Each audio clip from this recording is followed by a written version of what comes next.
সকালবেলা আজকে ভিডিওটাতে ভয়েস দিতে পারেনি, দেখতে পাচ্ছেন বাবা হাঁটছিল তখন, তো তার জন্য আমি পরে ভয়েস দিচ্ছি। আমার হাজব্যান্ড এখন বেরিয়ে যাচ্ছে সকালে।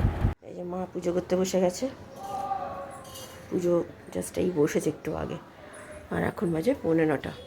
তাও আজকে একটু মা দেরি করেই বসলো, এবার এত করে মার পুজো অলরেডি হয়ে যায়। নমস্কার, নতুন একটা ভিডিও নিয়ে চলে আসলাম। ফ্রেশ হয়ে গেছি, উঠে গেছি, তো এখনও চা খাইনি, চা খাবো একটু পরে। আমার হাজব্যান্ড তো বেরিয়ে গেছে, আর ছেলে এখন শুয়ে আছে, ছেলেকে তুলবো একটু পরে। তো রান্নাঘরে যাব, রান্নাঘরে গিয়ে মায়ের হাতে হাতে একটু করব।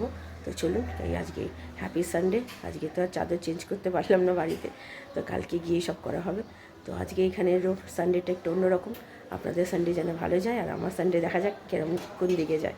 তো চলুন, পরে আবার আসছি আমি। এই যে চা নিয়ে বসে পড়েছি, দুটো বিস্কুট নিয়ে, 9টা বাজে।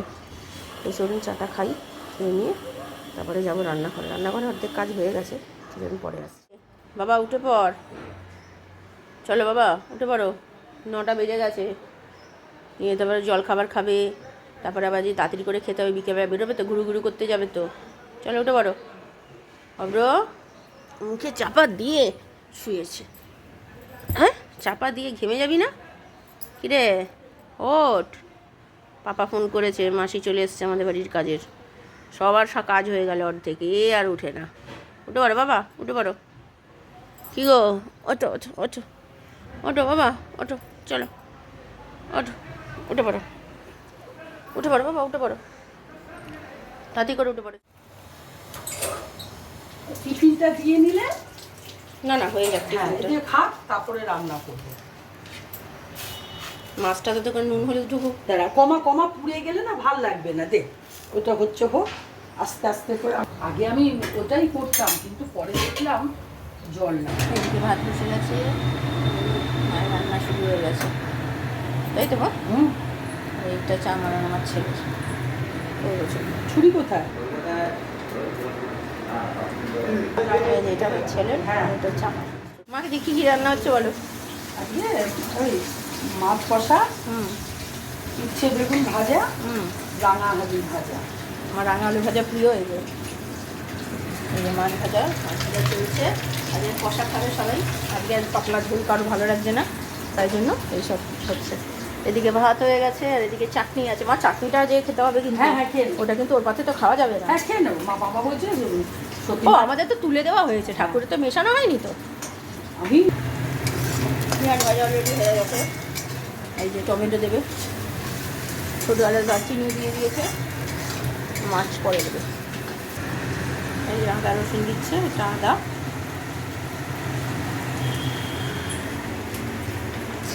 রসুন।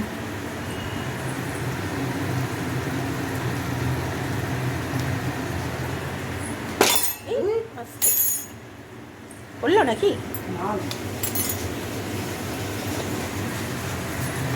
মশলা দেবে, মশলা দিচ্ছে, লঙ্কার গুঁড়ো, হলুদ গুঁড়ো, জিরে গুঁড়ো, ধনে গুঁড়ো ঢেলে। এটা ধনে গুঁড়ো? ভাই ঢেলে দিচ্ছি। আর জিরে গুঁড়ো দেবে না? আমি আবার একটু জিরে গুঁড়ো দিই।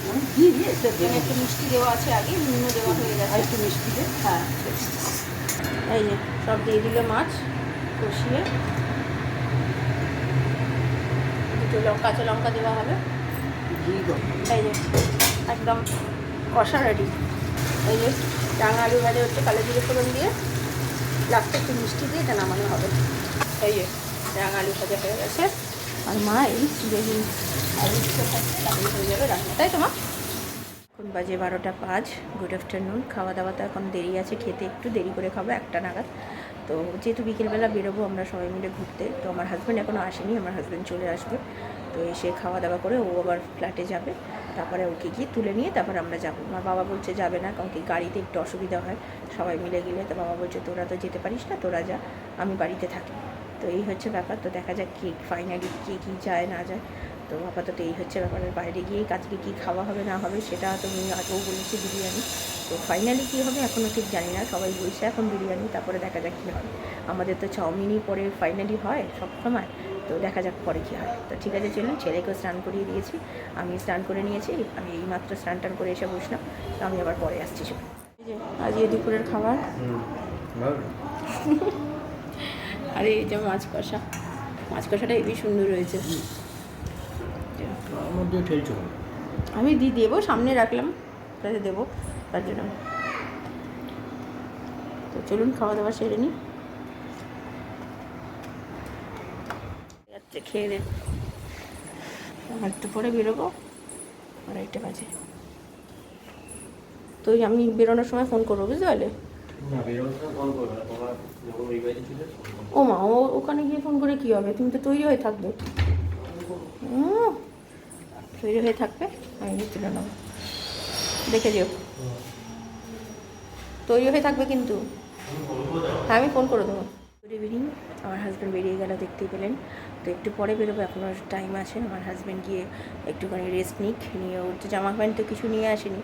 ও রোজ যাওয়া আসা করছে বলে ও শুধু রাত্রিবেলা আসার সময় ওর রাত্রিরে পরা শুধু প্যান্টটা নিয়ে আসছে, গেঞ্জিটা নিয়ে আসছে, বাকি সব ওখানেই রাখা থাকে। আর এখানে তো মানে ব্রাশটা থাকেই, তো সেই জন্য কিছু নিয়ে আসেনি বলেও এখনও খেতে আসার সময় ভেবেছে ওখানে চলে যাবে। তো আমি বললাম, তুমি বারবার ধরে যাওয়া আসা করছো, মানে একটা দিন ছুটি পাচ্ছ, তাতেও তুমি থাকবে না? তো বলে, আমি তো জামা কাপড় আনিনি, তোমাকে যেতেই হবে। তো তাই চলে গেল এখন, নাহলে যাওয়া দরকার পড়তো না। তো যাই হোক, গেছে, থাক, ওখানে জামা কাপড়টাও মেলে রেখে এসছে, নাহলে সারাদিন পরে থাকবে বাইরে। তো তুলে রেখে দিয়ে আসবে। আর আমি তো আগামীকাল চলেই যাব। তো আজকে যাওয়ার কথা ভেবেছিলাম, কিন্তু আমার ছেলে কান্নাকাটি করছে, যাবে না। আজকে চলে গেলে সত্যি খুব ভালো হতো, কিন্তু কি করব, ছেলে যেতে চাইছে না। তো ঠিক আছে, চলুন, এখন আর ভিডিওটা বাড়িয়ে লাভ নেই, কারণ আমরা আজকে বাইরে যখন বেরোবো তখন অনেক কিছু দেখানোর আছে, আপনাদের সাথে শেয়ার করব। তো ঠিক আছে, চলুন, আমি পরে আসছি। আর দুপুরে খুব ভালো খেয়েছি, মা এত ভালো রান্না করেছে কি বলবো। চলুন, আমি পরে আসছি। তৈরি হয়ে গেছে, আজকে এই শাড়িটা পরেছে মায়ের, তো মায়ের শাড়ি পরে যাচ্ছি। তো চলুন, তো বেরোবো, এখনও 3:45 বেজে গেছে, 4টে ড্রাইভার আসে। তো চলুন, না বাইরে গিয়ে দেখা হচ্ছে, যতটুকু পারবো আপনাদের সাথে শেয়ার করবো। তো কোথায় কি যাই না যাই, চলুন। এই যে ওইদিকে সব মা ভাই রেডি হয়ে গেছে। তো চলুন, বাইরে গিয়ে দেখা হচ্ছে। তৈরি হয়ে গেছি আর বেরিয়ে পড়েছি। গাড়ি তো ছিলই, কিন্তু ড্রাইভার চলে এসছে। আমার হাজব্যান্ড তো চলে গেছে খাওয়া দাওয়া করে। তো আমার হাজব্যান্ডকে তুলে তারপর আমরা যাব যেখানে যাওয়ার। সেখানে আমাদের মন্দিরে যাওয়ার আগে আমাদের একটা জায়গায় কাজ ছিল, তো সেখানেই গেছিলাম। তো সেটা করতেই সময়টা লেগে গেছে। তো গাড়িতে উঠে গেছি, দেখতেই পাচ্ছেন। আমার মা, আমার ছেলে আর আমার সামনেই ভাই বসেছে। তারপরে আমার হাজব্যান্ড উঠবে, ওকে তুলবো, এখনও তুলিনি, তুলে যাব। তো ঠিক আছে, চলুন। আর আমার এখানে ছেলের আজকে শরীরটা খুব খারাপ হয়ে গেছিলো গাড়িতে, কারণ কি ওর গাড়িতে এতক্ষণ বসার অভ্যেস নয়। তো তার জন্য আমার হাজব্যান্ডেরও এরকম প্রবলেম হয়, একটু গা গোলায়, বমি পায়। আর এখানে আমরা তেল ভরছি, আমার ভাই গাড়িতে তেল নিয়ে যেতে একটু দূরপাল্লায় যাবো, তো তার জন্য তেলটা নিয়েই যাওয়া যাবে। তারপরে আমার ভাই আবার ওখান থেকে সিঙ্গারা তুললো, তো সিঙ্গারা তুলে সবাই খেয়েছে, আমার হাজব্যান্ড আর খায়নি, ওকে তখনও তোলা হয়নি আমার হাজব্যান্ডকে। এই আমার হাজব্যান্ডকে তোলা হয়ে গেছে, এবার যাচ্ছি মেন জায়গায় যেখানে যাওয়ার। তো আজকে অনেকটাই দেরি হয়ে গেছে, সেই কাজটা করতে করতে মন্দিরে যেতে সন্ধে হয়ে গেছে। একটু আগে বেরোলেই মনে হয় ভালো হতো, কিন্তু যেই কাজটা করতে বেরিয়েছিল আমার ভাই, সেই কাজটা করতে যে এতটা দেরি হয়ে যাবে বুঝতে পারিনি। তো যাই হোক, আর কী করা যাবে, ভেবেছিলাম আজকে একটু নৈহাটির মায়ের মন্দিরে যাব, কিন্তু সেটা যাওয়া হলো না, অনেকটা বেলা হয়ে গেছে বলে, রাত্রির হয়ে গেছে বলে। যেহেতু আজকে বাবা নেই, তার জন্য আর রিস্ক নিতে পারলাম না। তো ওই মন্দিরে চলে এসেছি, অন্নপূর্ণা মন্দিরে, যে মন্দিরের কথাটা বলেছি, যে ওই দক্ষিণেশ্বরের আদলে বানানো। তো দেখছেন অন্ধকার হয়ে গেছে, দেখতেই পাচ্ছেন। তো তার জন্য আর কি করবো, যা গিয়ে যতটুকু পেরেছি সেইটুকুনি জায়গায় আপনাদের সাথে শেয়ার করেছি। তারপরে আরতির টাইম, এত ভিড় হয়ে গেছে মন্দিরের ভেতরে, মানে ভিডিও করতে দিচ্ছে না, ফটো তুলতে দিচ্ছে না, এই নিয়ে ঝামেলা করছে। এর আগের বার যখন গেছিলাম এতটা কিন্তু প্রবলেম ছিল না, দেখলাম তখন সবাই ভিডিও করছিল, ফটো তুলছিল, সব কিছুই করছিল। কিন্তু এবার দেখছি নতুন সব নিয়ম বানিয়েছে। তো তাতে অনেকের সাথে ঝামেলাও লেগে গেছিলো। মন্দিরে একজনের সাথে ফোন নিয়েছে, যেহেতু এই যে মা উঠছে ওপরে, মায়ের তো পায়ে ব্যথা, তো অনেকের সাথে ঝামেলা লেগে গেছে। যে দেখুন ভেতরটা দেখুন পুরো ভিড়, আর ওইদিকে একটা মহিলা আছে, তো সেই বেশিরভাগ মানে ঝামেলাটা করছে, সবার থেকে ফোন কেড়ে নিচ্ছে, রেখে দিচ্ছে, এইসব করছে। তো একজনের সাথে তো খুব ভালোভাবেই ঝামেলা লেগে গেল। তো তারপরে আর উনি আর কিছু বলেনি, যা গেছিলাম। এবারে চলে গেছে একদম দাদা বৌদি রেস্টুরেন্টে। তো ভেতরে ঢুকছি আমরা সবাই মিলে। দাদার বৌদি রেস্টুরেন্টে এর আগে খেয়েছি, কিন্তু বসে খাওয়া কখনো হয়নি। তো আজকে বসে খেয়েছি সবাই মিলে। আমার ভেবেছিলাম শুধু স্ন্যাক্স খেয়ে আমরা খাবার নিয়ে বাড়ি ফিরে আসবো, মানে বিরিয়ানিটা নিয়ে, কিন্তু আমার ভাই আমার হাজব্যান্ড বলল যে একেবারে যখন খাওয়া হচ্ছে তো খাওয়াটা খেয়েই যাই। তো সেই জন্য আর আমরা তখন বললাম যে ঠিক আছে তাহলে একেবারে বিরিয়ানিটাও, 2টো বিরিয়ানি নিয়েছি, তাই নিয়ে আমরা মানে সবাই মিলে আর ঠিকঠাক মতো মানে পুরোপুরি খেতে পারিনি, তাও আবার বাড়িতে ফেরত নিয়ে এসেছি কিছুটা। মানে এইসব খাওয়ার পরে আর কি আরও তো খাওয়া যায়।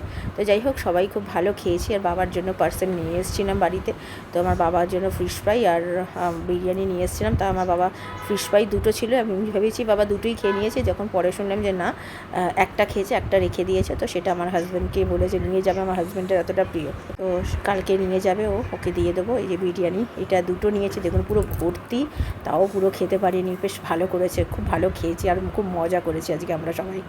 এসছি অনেকক্ষণ, তাও 2 ঘন্টা হয়ে গেছে মোটামুটি। তো তারপরে এসে খাওয়া দাওয়া তো আর কিছু করিনি, হোটেলেই খেয়ে নিয়েছি। বাবার জন্য খাবার নিয়ে এসেছিলাম, বাবা খেয়ে নিয়েছে, বিরিয়ানি আর ফিশ ফ্রাই নিয়ে এসেছিলাম। তো আজকের খাবারটা আমার হাজব্যান্ডই খাওয়ালো সবাইকে। তো কালকে চলে যাব আগামীকাল, তো সেটার জন্য একটু মনটা খারাপ। তো ঠিক আছে চলুন, আর ভিডিওটা বড় করছি না, ভালো লাগলে লাইক শেয়ার সাবস্ক্রাইব করবেন, কালকে নতুন একটা ভিডিও নিয়ে চলে আসবো। আপনারা ভালো থাকবেন, সুস্থ থাকবেন।